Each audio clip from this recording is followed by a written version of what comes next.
jóvenes rusos fanáticos del vodka, las pipas de girasol y los chándales Adidas. Expertos en poses imposibles en cuclillas y auténticos fenómenos virales en internet. Ellos son los Gopnik. Su imagen se hizo conocida en la cultura rusa en los años 90, gracias a series y películas donde aparecían como los chicos malos de la calle. Este fenómeno parecía relativamente nuevo y pocas personas se preguntaban de dónde venía. En este vídeo hablaremos del fenómeno Gopnik y cómo las calles rusas se vieron inundadas por la violencia, el vandalismo y el terror. Contaremos los más oscuros eventos ocurridos bajo el régimen de la Unión Soviética y veremos en qué se parecen los Gopniks modernos a sus antepasados. Si te suena interesante, no dudes en suscribirte al canal, compartir el vídeo y dejarme un like para que el proyecto pueda seguir adelante. Muchísimas gracias por acompañarme en este emocionante viaje. Y ahora sí, comenzamos.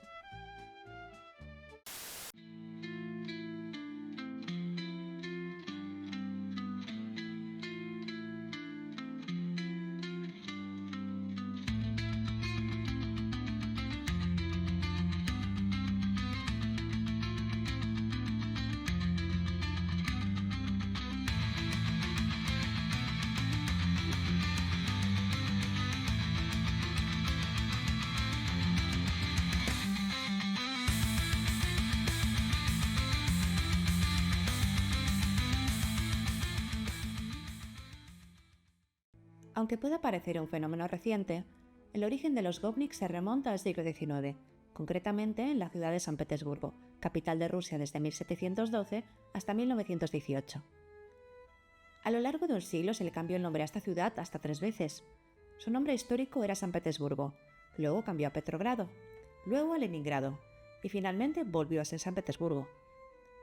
A lo largo de esta historia abarcaremos distintas épocas donde la ciudad recibía otro de estos nombres, pero para no liarnos voy a referirme a ella únicamente como San Petersburgo.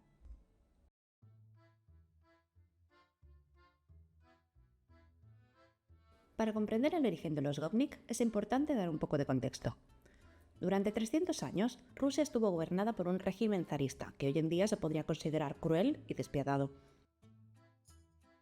Para que os hagáis una idea de las pésimas condiciones en las que vivía la población en esa época, os haré un pequeño resumen.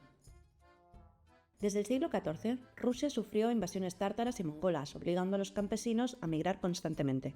Que huyeran del peligro era algo natural, pero tras de sí dejaban las cosechas que debían alimentar tanto a soldados como a la población, y esto no gustaba demasiado a los gobernantes. A finales del siglo XV, Iván III el Grande impuso restricciones para retener a los trabajadores en las fincas y se estableció la servidumbre. Ahora los campesinos pertenecían a la corona, a la nobleza o a la iglesia.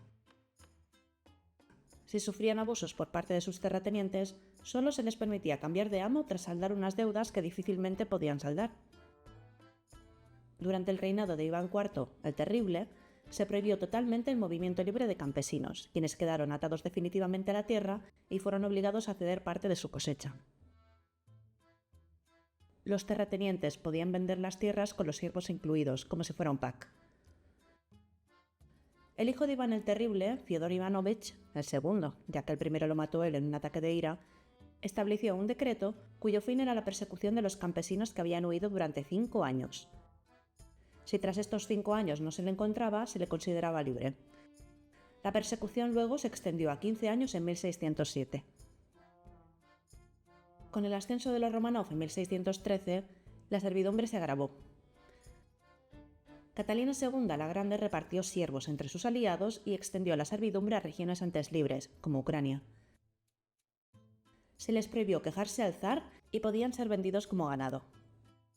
La derrota en la Guerra de Crimea de 1853 a 1856 evidenció la falta de industrialización rusa y la negativa de los siervos a combatir, ya que ellos mismos causaron varios motines.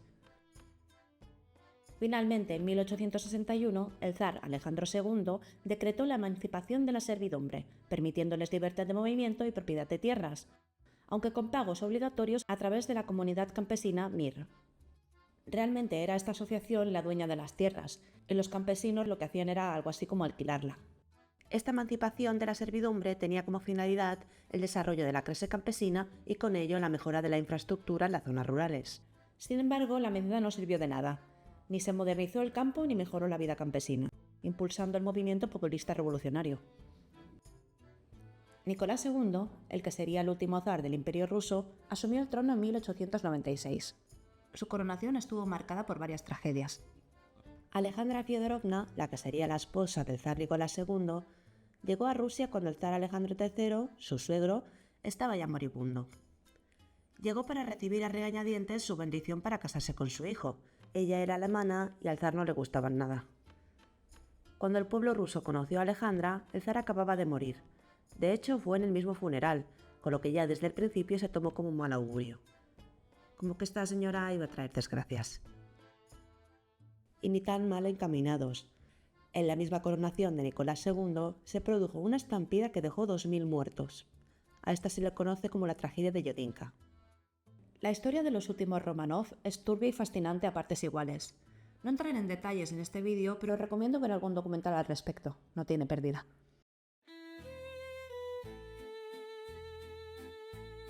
En la ciudad de San Petersburgo, en la zona llamada Ligovskaya, se ubicaba el canal Ligovsky. Este canal servía para abastecer a la ciudad de agua potable, para transportar mercancía por barcos y también para alimentar las fuentes del jardín de verano. A finales del siglo XIX, las autoridades locales llenaron parcialmente el canal Ligovsky y construyeron en su lugar una avenida residencial del mismo nombre, que luego se convertiría en un bulevar.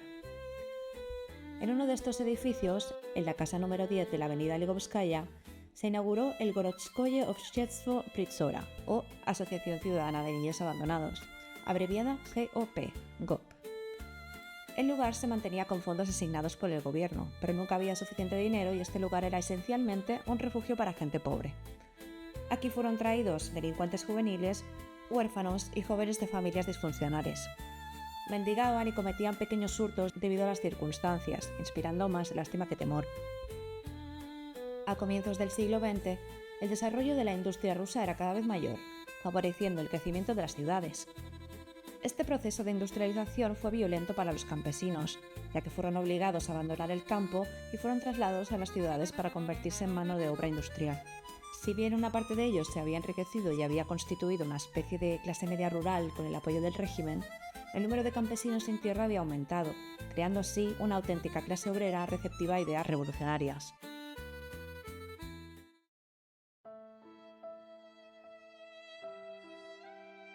El 9 de enero de 1905 marcó un antes y un después en la historia de Rusia. Ese día, más de 140.000 hombres, mujeres y niños marcharon pacíficamente en San Petersburgo para entregar una súplica al zar Nicolás II. La marcha iba encabezada por un sacerdote, el clérigo Georgi Gapon, y no correspondía a ninguna consigna política. Era fundamentalmente una marcha. La manifestación fue salvajemente aplastada por soldados de infantería y tropas cosacas. Estos, apostados enfrente del Palacio de Invierno, dispararon sucesivas descargas de fusilería contra la multitud desarmada y luego persiguieron por las calles y avenidas a los supervivientes, disparando durante horas y así cobrándose un número de víctimas que aún hoy se discute. Los periódicos del momento hablaron de al menos 2.000 muertos entre hombres, mujeres y niños. El zar Nicolás II, mientras tanto, no se encontraba en la ciudad. La había abandonado temiendo por su seguridad. Cuando se difundieron las noticias de la sangrienta represión política en la capital, se generó una oleada de protestas en toda Rusia. El Domingo Sangriento o Domingo Rojo fue más que una masacre. Fue el nacimiento de un movimiento que terminaría sacudiendo al imperio zarista hasta sus cimientos y mostrando al mundo que las masas trabajadoras pueden cambiar la historia. Este periodo transformó a la clase obrera en la fuerza principal del cambio social, desarrollando herramientas como los soviets, que vendrían a ser algo así como los primeros sindicatos rusos. También se llevaron a cabo múltiples huelgas generales y se crearon milicias armadas. Líderes como Trotsky y Lenin identificaron en estos eventos los fundamentos de la lucha revolucionaria, marcando el inicio de debates clave que definirían el destino político de Rusia y del mundo.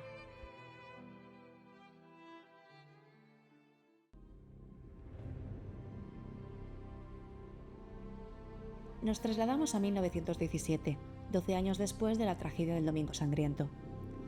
Rusia, aún marcada por la derrota ante Japón durante la Primera Guerra Mundial y sumida en un clima de protestas, fue testigo del estallido de la revolución.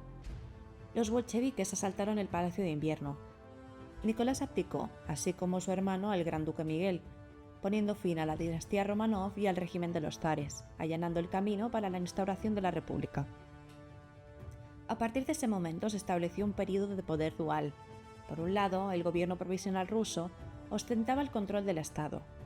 Por otro, los soviets, consejos de obreros y soldados, liderados por socialistas y con el Soviet de San Petersburgo como el más influyente, contaban con la lealtad de las clases bajas y la izquierda política. La inestabilidad dominó esta etapa con motines, protestas y huelgas constantes. Cuando el gobierno provisional decidió continuar la guerra con Alemania, los bolcheviques y otras facciones socialistas intensificaron su campaña para poner fin al conflicto.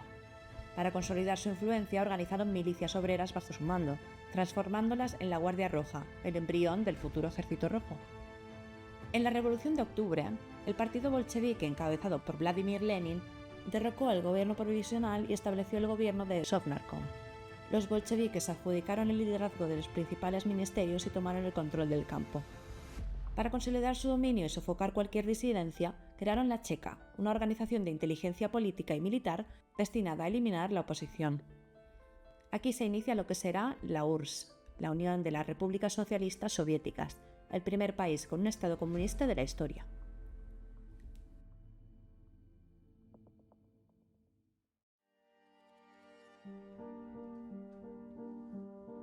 Volvamos al origen de los Gopnik. ¿Recuerdas la Asociación Ciudadana de Niños Abandonados de Ligovka, abreviada GOP? Una vez abolido el régimen zarista, el lugar cambió de nombre y pasó a llamarse Korovskoye Obchestitsie Proletariata, o Albergue Social del Proletariado, también abreviado GOP, GOP. No solo la abreviatura era la misma, sino también el ambiente. Allí vivían hooligans y los ciudadanos lo sabían. En los países occidentales solemos atribuir el término hooligan a los hinchas de fútbol o fanáticos que producen disturbios. Pero en los antiguos países que conformaban la Unión Soviética, el hooligan era el que cometía un crimen, el que cometía un delito. Es en esa época que se empezó a utilizar el término gopnik en la ciudad para referirse específicamente a los hooligans que vivían en el albergue social del proletariado. Cuando se producía un crimen en la zona, las autoridades sabían que debían dirigirse allí para encontrar a los responsables. La década de 1920 se convirtió en el apogeo de los niños huérfanos en Rusia, debido a la Primera Guerra Mundial y a la Revolución Rusa. Por esta razón, el albergue, además de cobijar a obreros, campesinos, gente pobre y desempleada, estaba habitado en su mayoría por menores errantes que llevaban un estilo de vida absolutamente inmoral. Los niños ladrones y estafadores se habían convertido en algo común en esta parte de la ciudad. No era raro escuchar la frase «¿Vives en Ligovka?», para reprender a personas maleducadas o groseras. Tras la muerte del primer líder soviético, Vladimir Lenin, en 1924, Joseph Stalin ganó la lucha por el poder y dirigió el país a través de una industrialización a gran escala, con una economía centralizada y una extrema represión política. Fue entonces que los gopnik empezaron a crear pandillas, volviéndose así un poco más peligrosos. Se organizaban en grupos, deambulaban por las calles, intimidaban a los transeúntes y cometían pequeños hurtos. Se acuñó el término Gop-Stop, que hace referencia a los atracos que realizaban los gopniks, caracterizados por ser intimidatorios y muy rápidos. A mediados de la década de 1920 ya se consideraba a los gopnik como organización criminal y se las conocía como Grupo Ligovskaya. A su vez, aparecieron otras asociaciones de hooligans en la zona, como Comité Central de Hooligans, Sociedad Ya Bajo la Inocencia o Sociedad de Alcohólicos Soviéticos. Todas estas eran pandillas de jóvenes que se dedicaban a delitos menores como robo, extorsión, vandalismo y defensa del territorio frente a la competencia. En un principio, el nuevo gamberro soviético suscitaba cierta ternura entre los bolcheviques. Esto se debía en parte a la simpatía por los delincuentes como víctimas de las injusticias sociales pasadas en la época zarista. Pero un evento atroz cambiaría la actitud de la dirección del partido soviético hacia estos grupos criminales y conmocionaría a toda la ciudad: el caso Chubarov.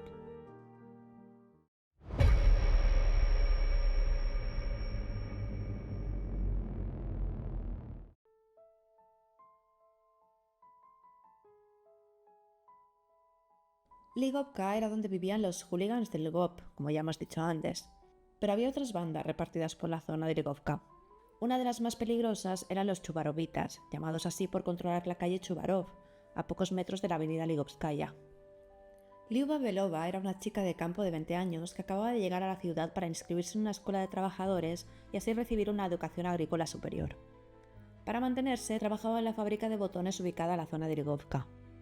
La noche del 21 de agosto de 1926, tras finalizar su turno en la fábrica sobre las 10 de la noche, Lyuba caminaba por la calle Chubarov de camino a casa de una amiga.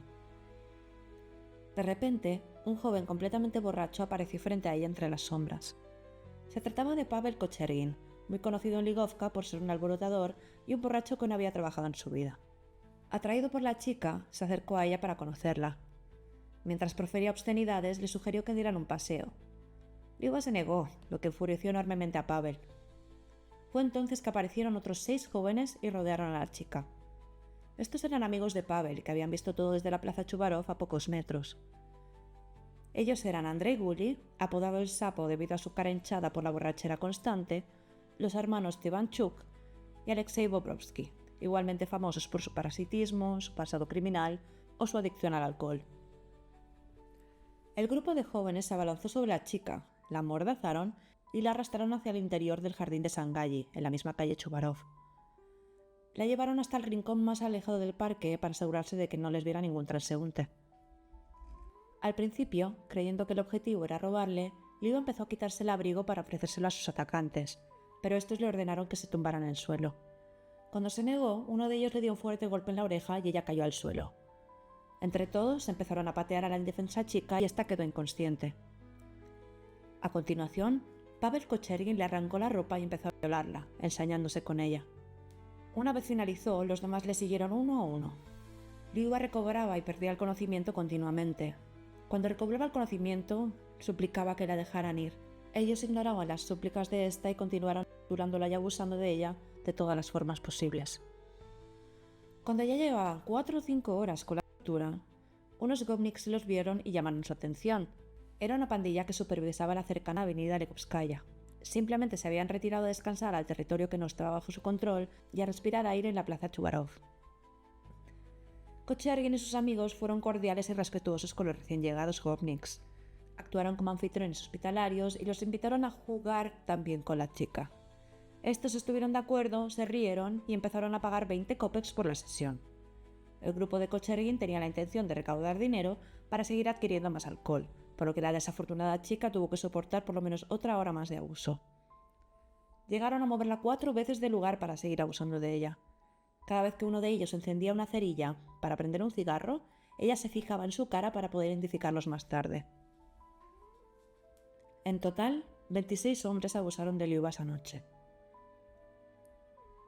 Tras 6 horas de terrible sufrimiento, a las 4 de la madrugada, los matones se cansaron, abandonaron a Lyuba en unos arbustos y se marcharon. Un joven que pasaba por allí la encontró, la ayudó a levantarse y la acompañó hasta la comisaría, donde contó todo lo vivido. Aunque la historia de Lyuba resultaba confusa debido al estado de shock de la pobre chica, la policía entendió inmediatamente quiénes eran los perpetradores y dónde encontrarlos.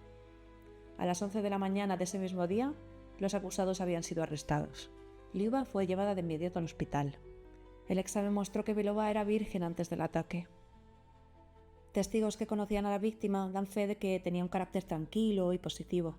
Esa noche, Lyuba también contrajo una amplia gama de enfermedades de transmisión sexual. Pero en esa época los antibióticos aún no existían, así que, por ejemplo, la sífilis tardó muchísimo en tratarse y no se curó nunca por completo. Se tiene certeza que todos los participantes fueron contagiados por lo menos de gonorrea aquella noche. Resultó que los acusados comprendían edades y ocupaciones completamente diferentes. La mayoría tenían entre 17 y 25 años, pero también había hombres mayores de 50. Lo más sorprendente es que entre los que cometieron los delitos no solo se encontraban gopniks y hooligans en general, sino también trabajadores de fábricas, estudiantes de secundaria e incluso un miembro de la célula del Komsomol, que era la organización juvenil del Partido Comunista de la Unión Soviética. Este último nunca había infringido la ley. El caso indignó profundamente a la población y el juicio fue de lo más mediático. Los periódicos informaron sobre todos los detalles del caso, describiendo lo ocurrido e identificando tanto a los acusados como a la víctima. Todos trataban de explicarse cómo podía suceder algo así en la Unión Soviética. Los periodistas llegaron incluso a entrevistar a la víctima. El caso recibió el nombre de Chubarovshchina, por la calle Chubarov donde ocurrieron los hechos. A partir de ese entonces, el término Chubarovsky pasó a ser utilizado para referirse a hooligans violadores. El juicio se llevó a cabo ese mismo invierno, 3 meses más tarde de los hechos. Este fue un verdadero espectáculo. Durante el mismo, Pavel Kochergin diría: «Sí, la tomamos por prostituta, ¿Una persona decente caminaría por esa zona a esas horas? Y claro, como es prostituta, eso significa que no hay abuso. Para Pavel, el juicio era una farsa y todos ellos inocentes.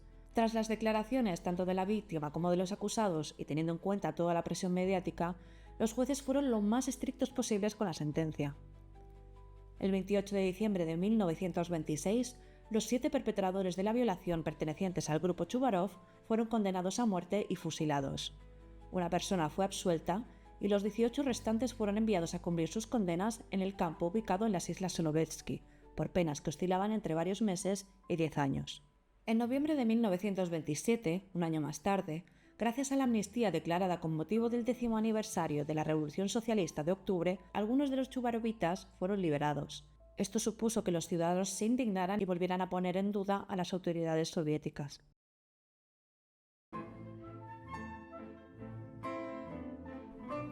El grupo Ligovskaya decidió vengarse de sus hermanos injustamente condenados, según ellos vaya, y una ola de crímenes cubrió la ciudad con renovado vigor. No solo atacaron a la gente del pueblo, sino también a la policía. Fue entonces cuando las autoridades se propusieron exterminar finalmente y de una vez por todas a los criminales de la ciudad, creando algo así como unas fuerzas de ataque antivandalismo. Durante algún tiempo más, la palabra Gopnik siguió siendo exclusivamente utilizada en San Petersburgo, pero ya había adquirido una connotación muy negativa en todo el país. Todavía se inauguraron 2 albergues más en la ciudad. Sus habitantes, los Gopnik, ya no provocaban esa lástima mezclada con desdén, sino antipatía y miedo.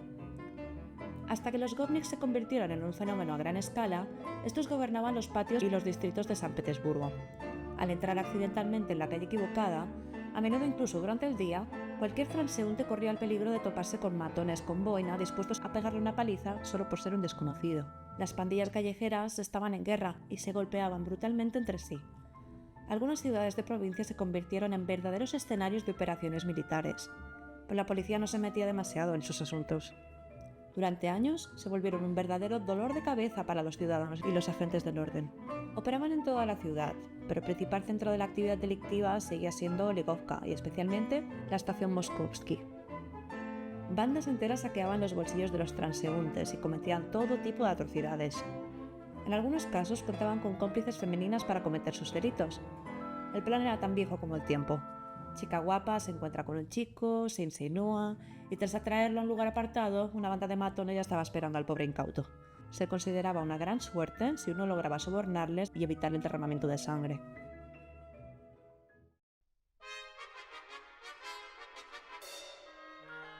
En junio de 1941, la Alemania nazi junto a sus aliados invadió la Unión Soviética. En el transcurso de la Segunda Guerra Mundial, gran guerra patria para los rusos, hubo héroes Gopnik. Sí, has oído bien. Héroes llamados Gopnik. Según la base de datos de Memoria del Pueblo, resulta que entre los héroes de la Segunda Guerra Mundial había varias personas con el nombre Gopnik. Tenemos por aquí al coronel Gopnik y este es el capitán Gopnik. Este es el mayor Gopnik, un héroe de la Unión Soviética. También tenemos mujeres. Teniente médica Polina Gopnik. En total, el nombre Gopnik tenía 15 documentos. También había varios llamados Gopota, que es como la jerga para llamar Gopnik. Como por ejemplo a la teniente del servicio médico Claudia, con una medalla por la defensa del Cáucaso.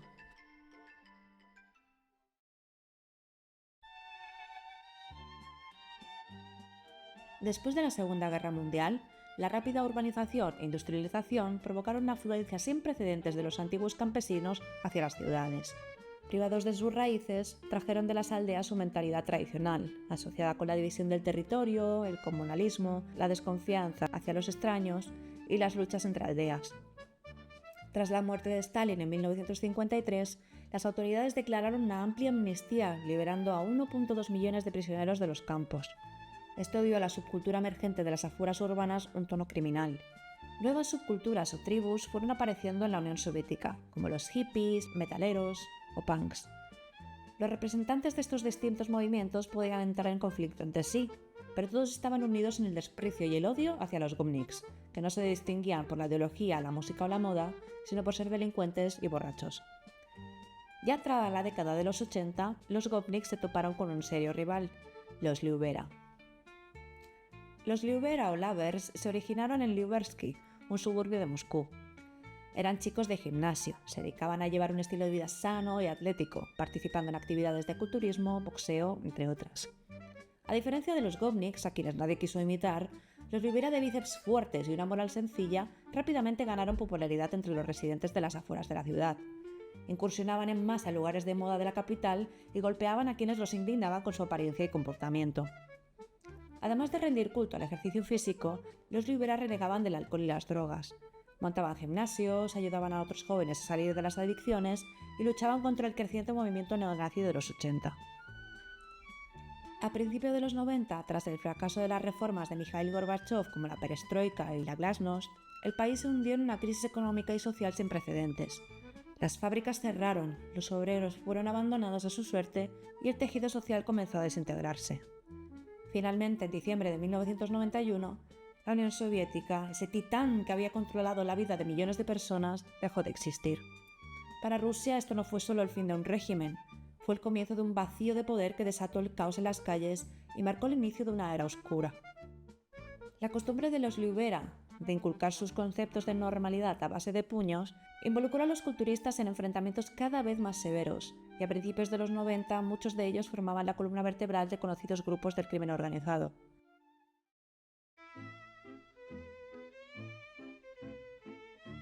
Los Borbes Zakon, o ladrones de ley, son la élite del crimen organizado ruso. Son figuras de respeto y autoridad dentro de la mafia, rodeados de seguidores y subordinados, algo así como el Padrino ruso. Es interesante destacar este fenómeno, ya que en toda la historia de la humanidad no se ha documentado ningún otro perfil con estas características. Este título se originó en las cárceles y gulags de la Unión Soviética, donde estos criminales actuaban como jueces en disputas entre delincuentes. Los BOR se rigen por un código estricto que prohíbe cualquier tipo de cooperación con el Estado. No pueden servir en el ejército, tener trabajos legítimos ni poseer propiedades significativas. Viven exclusivamente del crimen y deben respetar una serie de reglas de conducta interna y justicia dentro de su comunidad. Los tatuajes son un pilar fundamental dentro del mundo criminal ruso. No son meras decoraciones, sino un lenguaje codificado que refleja la vida, el estatus y el historial delictivo del portador. Con el colapso de las instituciones y la falta de un Estado funcional, las mafias del crimen organizado llenaron el vacío de poder. Desde extorsiones hasta tráfico de armas, estas organizaciones moldearon el país bajo sus propias reglas. Todos en la ciudad sabían quién era la autoridad, quién debía ser respetado y temido. Estos ladrones de leyes se encargaban de planear todos los crímenes, preparaban cada golpe con tiempo y detalle, calculaban cada acción y asignaban a los individuos que se encargarían de cada tarea. Esto funcionaba así debido a que el robo en Rusia se penaba hasta con 15 años de cárcel. Las organizaciones del crimen organizado eran conscientes de que era mucho más fácil reemplazar a un peón que a un jefe, y de esta forma los jefes nunca se manchaban las manos. ¿Y quién se manchaba las manos por ellos? Los Gopnik. Debido a que los Gopniks generalmente simpatizaban con la ideología carcelaria, las mafias experimentadas a menudo los utilizaban para realizar tareas insignificantes y muchas veces ilegales. En el lenguaje criminal, a estos asistentes se les llama despectivamente seises, es decir, útiles secuaces de los bandidos. La crisis rusa de 1998, también conocida como la crisis del rublo o la gripe rusa, fue un evento económico devastador que sacudió los cimientos de la nación a finales del siglo XX. Debido a la crisis económica, los rusos se ganaban la vida lo mejor que podían, incluso trabajando durante días en 2 o más empleos y trabajos a tiempo parcial. No todos encontraban salida a la crisis.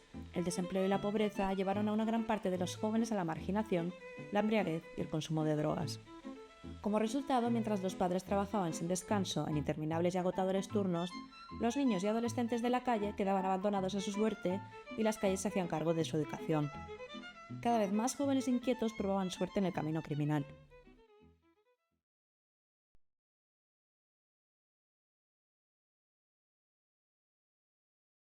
Los cómics de los 90 habían adquirido un gran respeto por las costumbres de los gangsters sikhs y el romance carcelario, porque incluso al individuo más desaliñado se le permite elevarse ante los ojos de su propia especie. De ahí la forma favorita de robar haciendo gop-stop y la tradición de ponerse en cuclillas. Esto viene de que en las cárceles rusas no se les permitía sentarse en las literas hasta que se apagaban las luces, y evidentemente no había sillas para todos. Adoptaban esta posición en cuclillas para descansar sin tener que tocar el gélido suelo de las celdas, pues con el culo, ¿no? Para los gopniks de esa época se volvió más importante no solo robar a la víctima, sino asustarla realmente. tratar de probar su poder sobre ella, humillarla y obligarla a mostrar respeto. A pesar de su estilo de vida criminal, los Gopniks habían adquirido ciertas normas de comportamiento referente a la mujer. Por ejemplo, si una pareja iba por la calle, no atacaban a no ser que la chica se separara. Estaba prohibido atacar a las mujeres, aunque fueran acompañadas de un rival con el que tuvieran cuentas pendientes. La norma era esperar a que el chico la dejara en su casa o se quedara solo, y ahí ya exponían sus exigencias. También cuidaban a las mujeres de su zona para que no les pasara nada. Por otro lado, organizaban peleas, a menudo entre los miembros de la pandilla, pero con la norma de que siempre debía ser uno contra uno. Si a un tercero se le ocurría entrar en la pelea, se consideraba bajo y deshonroso, y se llevaba una buena paliza por parte de todos. Con el final de los años 90 comenzó el declive gradual de la era Gopnik. La lucha activa del Estado contra el crimen organizado redujo enormemente las filas del movimiento. Los ladrones y todo tipo de criminales entre los Gopniks fueron a la cárcel. Los que quedaron fuera en las calles fueron aquellos que hasta el momento no habían dado motivo para ir a la cárcel.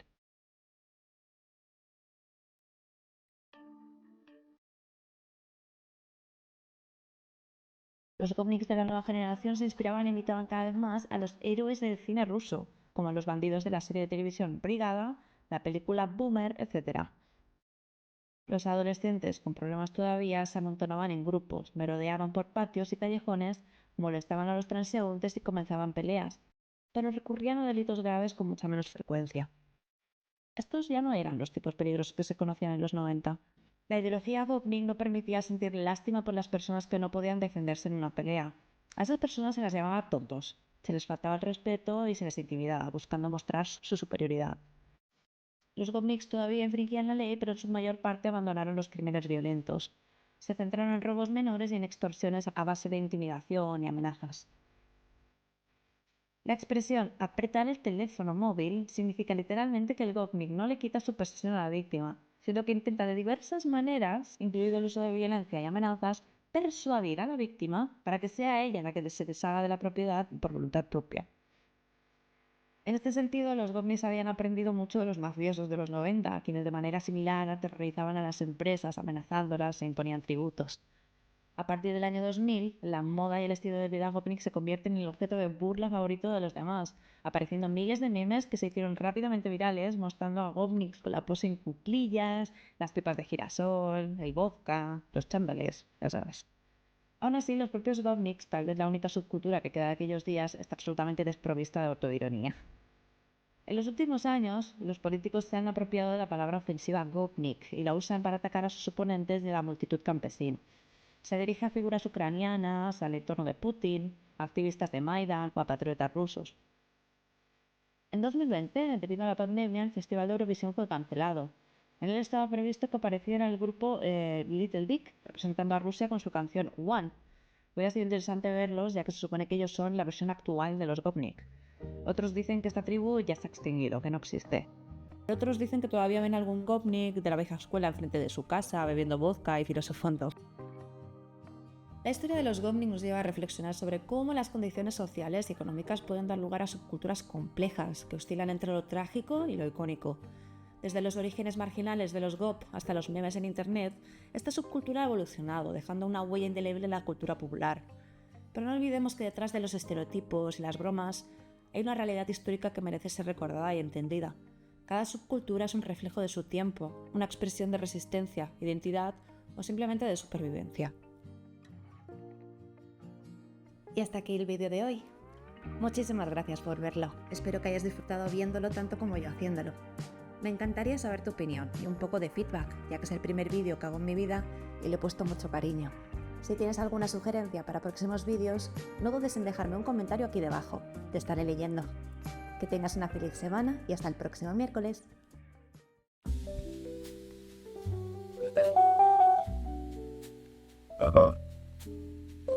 Sí.